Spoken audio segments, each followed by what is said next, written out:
Hey, it's Tony, and today I'm going to be doing a little bit of winter sowing. Today is Monday, March 4th, 2024. I live in Western Colorado, Zone 6B, and I find winter sowing to be very, very beneficial to gardening. Some seeds like the cold stratification, and some don't. Winter sowing is not for every type of vegetable, depending on where you live.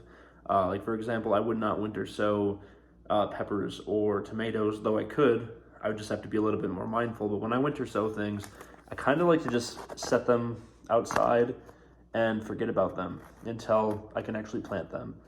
So the first seed I'm gonna plant they're called Iceland poppies. I got these from MI Gardener, and they're very, very small. You can see them a little bit in the back. So they're very, very small. I just need a few seeds. This packet contains about 750 seeds. And as you can see on my hand there, that's how small they are. I have huge hands and they are tiny. So I just take a little pot, Iceland poppy, and with these poppy seeds, you're fine just spreading the seeds on top a little bit, and then just gently pressing them in to the soil. Generally, when you're planting seeds, the smaller they are, the more shallow they need to be in order to germinate. Seeds, if you bury them, they'll germinate. However, they won't have the energy to push them to the top of the soil. So that was the Iceland poppy variety. I've never tried them before, so we'll see how they do. Next up is the curled chervil from MI Gardener. Approximately 500 seeds come into this pack. It is an annual. I bought them from MI Gardener. They just arrived today, actually. And these seeds have a very interesting shape. That's what they look like. So I just need a few of them. See, one thing with winter sowing is you do take a risk of losing some of your crops. However, when you have like hundreds or thousands of seed varieties, or hundreds or thousands of seeds per variety, if you lose a couple plants due to frost or a freeze, it's really not the end of the world. Maybe if you have a very limited amount of seeds and you're on a strict budget, you might want to wait a while to plant them. But for me, I like to get things growing as soon as possible. Next up it's something called white ice lavender from Renee's Garden. You can look that website up yourself. I go to Grand Junction, Colorado for my local seed store, and this is where I got these from. I do like Renee's Garden seeds because they do give you a lot of information about the variety and how you should plant them. So I just need a few seeds.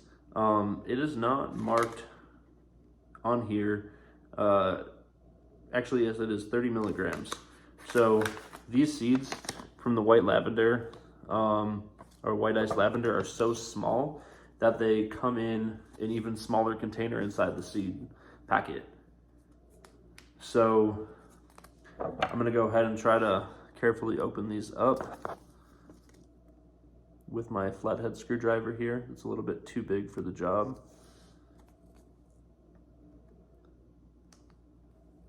There we go.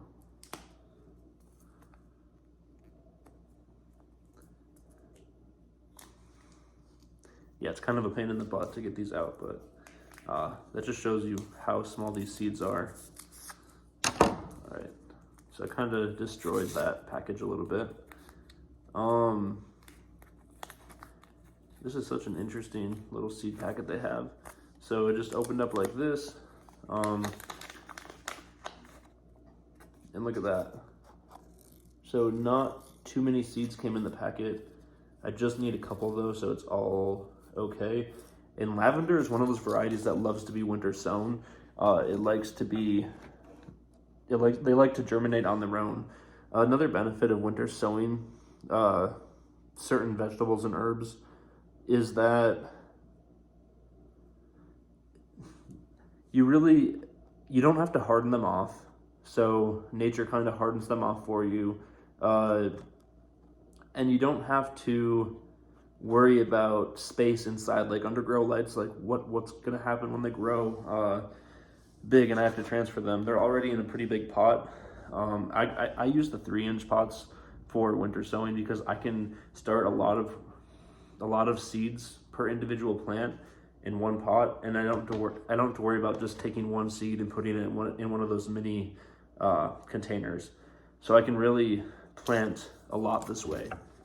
It does create more work. A lot of people, I don't really do the milk jug method because I don't drink milk and I don't have milk jugs. That's a really good way to do it. If you don't know what that is, just look it up on YouTube. I kind of do individual plants inside of storage totes. Next up is some milkweed. I like to have milkweed around. This is going to be my first time trying to grow it in Colorado, so we'll see how that goes. So an heirloom variety of milkweed. It's called showy milkweed. Here's the seeds. Not too many, but we don't really need too many. Now notice these seeds, they are very flat. It's probably kind of hard to tell, but they're very large, but very, very flat. So I'm only gonna do about 5 or 6 milkweed seeds in this container. Now milkweed, in my experience, there's probably exceptions, but in my experience, milkweed needs to be cold stratified. So if you're not gonna do it like I'm doing it, like just putting them outside in a container in the wintertime, what you can do is just put them in your refrigerator for a couple weeks so they get cold stratified. Because in my experience, milkweed that has not gone through the cold stratification process has not really done too well. Next up is this spring rapini broccoli from M.I. Gardner. I really like how M.I. Gardner packages their seeds. They just use this glue and it comes right off. I don't have to worry about using a flathead screwdriver. I can just open it nicely and it's not a pain in the butt. So all broccoli seeds generally look the same. They look like little pellets. This came with 300 seeds for $2. I mean, you can't beat that. So even if these seeds die off, guess what? I have thousands more. And it's kind of a gamble. I'm over in zone 6B. Sometimes we hop from winter right into summer, and other times we hop from spring back into winter. Things happen, but that's why we have a lot of seeds, and that's why we collect our own seeds when we can, so we don't have to buy them. I kind of downgraded my seed collection and got rid of some varieties because previous to this I was living out in Florida, where some of these varieties don't really grow very well, and vice versa. Some of the Florida varieties I had just don't grow well in Colorado. So it is what it is. Just building back up my seed collection. So this will be my 4th full bin of different types of seeds. This is some lemon balm, and again, these seeds are so small. They gave about 250 milligrams for $2.19. They're very, very small seeds, but that means you just have to sprinkle them on top of the soil, and you can lightly press them in if you want, or just kind of fluff up the soil. These are going to be very protected, so and they're all self-contained inside of their own little pot, so I'm not too worried. I like to just fluff up the soil a little bit with seeds like that. And again, you don't want to bury them too deep because they just won't pop up. They're so small, and they don't have all the energy they need in their roots. they need to be able to get to the top of the surface really fastly in order to get sunlight to start the process of photosynthesis. Next up is this herbal tea, Zinger hibiscus. I'm gonna put this in my herb garden, and I figured there's not much information online about this type of seed. So you know what, I'm just gonna try to winter sow it, and if it doesn't work, in about another week or so, I'm just gonna plant some under the grow light as well, to see what works better. Now these seeds are pretty big. I'm probably just gonna do about 5. I'm just gonna winter sow about 5 of them. Again, this is the herbal tea Zinger hibiscus. These are pretty big seeds. So since they are bigger seeds, I kind of made a little bit of an indent with my finger. And I'm gonna push them in a little bit and cover them with soil.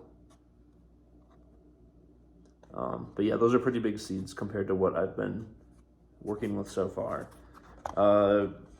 Next up is some cabbage, some Copenhagen market cabbage. This is great cold weather. Now, they kind of say don't start some cold weather crops until, 4 to 6 weeks before your last frost. I'm gonna try to direct sow some of this earlier than that in March. I don't really want to wait till April. Again, I have so many seeds that it doesn't really matter. They're easy enough to just, if a frost happens and kills off my plant, I can plant some more. It's not a big deal. Best case scenario, I have vegetables really early. Worst case scenario, I just have to plant them again later on. It's not a big deal. It doesn't take that much time. Cabbage seeds look almost identical to broccoli seeds, same shape and everything. They're like little balls. They roll around. I put a couple indents into this little container, and I'm just gonna push them down a little bit and cover them with soil, not too deep. I don't like to go more than about 2 to 3 times as deep as the seeds are wide, and these are some really small seeds, so you really don't have to push them too far in. Now, if I was gonna do like a watermelon or a pumpkin seed, that's a different story. They go pretty deep into the soil. So it just depends on what you're working with. Next up is some purple sprouting broccoli from M.I. Gardner. I get excited every time I see the M.I. Gardner packs because I know it takes 2.5 seconds to open them up with no tools necessary. So again, broccoli and cabbage seeds kind of look the same. I'm gonna probably put like 10 or 12 into this container just to see what pops up. I'll space them out when necessary. So if you've never tried winter sowing, I highly recommend it. Now, just for the record, I'm not putting these outside by themselves in like a garden bed. I'm putting them in a plastic tote, which I'll show you in a minute. It kind of acts as a greenhouse. That's what allows you to sow things so early. And as soon as the nighttime temperatures in that greenhouse environment are up to appropriate temperature, then the seeds will decide they want to come up. So you really get a jump start on the growing season. Mizuna mustard, I've never grown it before. I don't even know how well it will do if it's winter sown. However, they put in 250 seeds. So again, worst comes to worst, I'm just out. I'm just out a couple seeds. It's not the end of the world. So Mizuna mustard. These mustard seeds look very similar to broccoli and cabbage. They are a little bit smaller, but broccoli and cabbage are a cool season crop. I've never grown mustard greens before, and I've honestly never really researched them. I was just trying to get my cart up to the $20 for free shipping on M.I. Gardner when I made this order, so I figured, you know what, why not? Try some mustard seeds.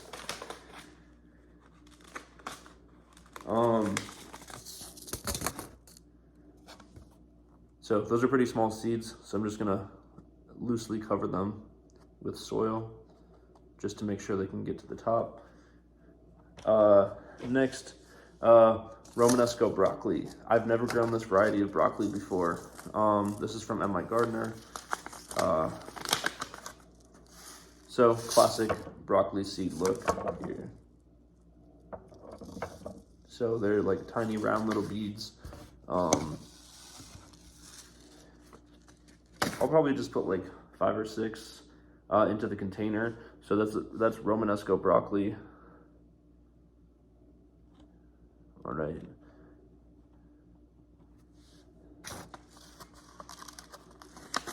Next up, is some dinosaur kale.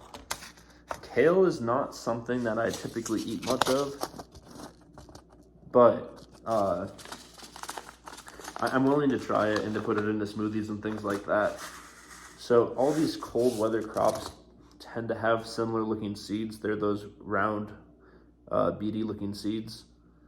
I just thought that was kind of an interesting observation. Broccoli, kale, cabbage, stuff like that. All the seeds look identical, and I'm pretty good at telling seeds apart, but when it comes to crops like that, it's really challenging to tell them apart. St. John Fire Salvia. There we go. St. John Fire Salvia is up next. I've grown this before. It's a cool looking plant. I really just plant this for the bees, just for the pollinators to attract them. So in my experience, a lot of flowers really like to be winter sown. And I've done this before with this variety and it worked fine. So we'll see what happens this year. And if not, I'll just if they don't work very well, I'll just direct sow some, probably into a pot in the springtime. Next up, white snowflake snapdragon. Again, these are for the pollinators. I love having the bees around. Not only does it just help bring the pollinators in, it helps, it helps feed the pollinators and increase their numbers. I want bees to live around my house. It helps with all my fruit trees, it helps with my vegetables, and then it helps with my berry bushes and things like that. So white snowflake snapdragons. These seeds are extremely small. I'll give you a look here. You can see how small those seeds are. So I'm not even gonna push these into the soil. I'm just gonna let them sit on the top, and that's totally okay. Because we wanna ensure that they come up. So just brush those off. Garlic chives are up next. Chives are a perennial, so at least where I live. So you can just plant these one time and you never have to plant them again. I like to plant a lot of them just so because I'm going to transplant them pretty early on in the spring here. The seeds are pretty large, fairly large, and they're very hard. So the garlic chives, I'm going to bury them just a little bit into these pots because the seeds are a little bit bigger.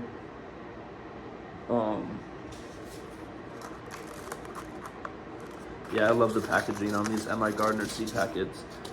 So garlic chives, they get the pink pot. Just push them down a little bit. Next up is the popover poppy. I love poppies. I love having them on the property because the bees just love the colors that these poppies have. Poppy seeds look very similar to, the best way I can describe them is they look like betta fish food. They look exactly like betta fish food. If you know, you know. So I'm gonna go ahead and put probably like 20 or so into this pot. For $2 they gave me 1,000 poppy seeds. So if you wanted to even just like throw these into your garden bed to see what happens, it's $2. I think it's worth it, and it's a really good mix. So you get a bunch of different colors. These are on the My Gardener website for $2. Again, I'm not sponsored by them. I just like their product. California poppy. I think these are the I think these are the state flower of California, if I remember right. And again, they give you 1,000. So you can really just sow these down you can really just sow these down. I'm gonna start a few through winter sowing, and then I'll probably also direct sow some in the springtime.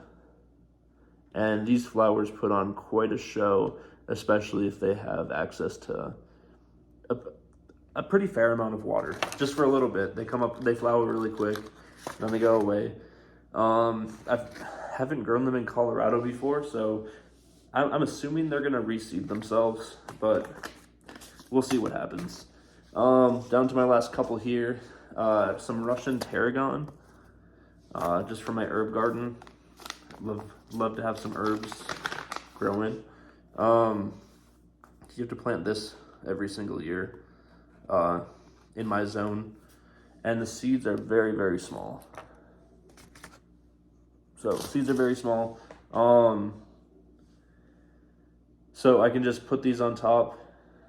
I don't need to push them in, and they will just pop up themselves. The other drawback of doing winter sowing the way I'm doing it, a lot of people use milk jugs per variety. So in one milk jug, they might put a California poppy. The other milk jug, they might put a zinnia. Another milk jug, they could put like a lemon balm. The way I'm doing it, there is a chance that some of the seeds could get into the container of a different seed.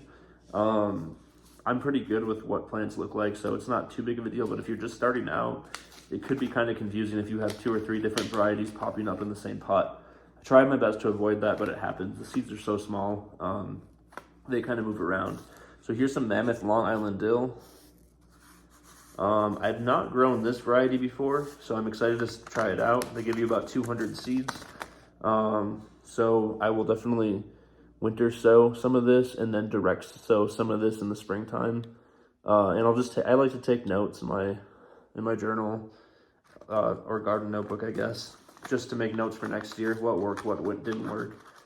Some varieties just are not meant to be winter sown, and then some are. So we're down to 2 more plants left. I have these blue forget-me-nots. I actually got these from the dollar store, 25 cents. So we will see how well they germinate. So got some seed packets on the way here. These are zinnia seeds are very interesting. Forget-me-not seeds. They're a pretty small seed, and they have these mechanisms on them that help them stick to animals just for, reproduction purposes. So they can get stuck to your shoes and your clothes and things like that. Just kind of like when you're walking through the forest and you come back and you're full of seeds. It's the same idea as that. So forget-me-nots. And lastly, I'm going to winter sow some zinnias. So this is an Envy lime variety. So these zinnias, I guess, are lime. I would love to see if they actually turn out the way they're pictured, and save the seeds from them. But the zinnias have very interesting looking seed structure. So they're very long. They're pretty big and they're long. They're just really skinny. So I'm gonna go ahead and plant a few of the zinnias.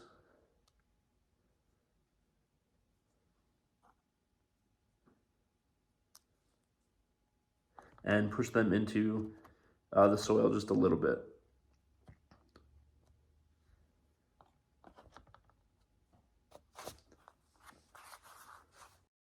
Now I just need to give these seeds a little bit of water.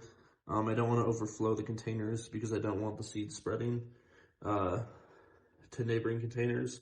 I did pre-moisten the soil before this, but I do like to get them nice and moist because I don't like to open the greenhouse if I don't have to open it. And it gets pretty hot in there. It gets in the 50s here in Colorado, even in the wintertime and spring. So it gets pretty hot in the greenhouse. You want to make sure there's enough moisture so they don't dry out when you're at work. The last step is to place your clear lid container outside. And here are the other ones that I did in the past. And here's the view of the backyard at night.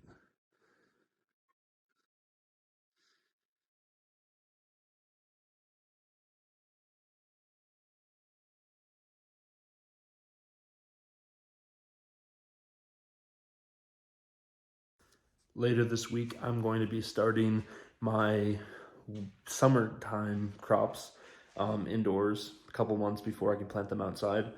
So follow along, hit the subscribe button if you want to, and I will see you next time.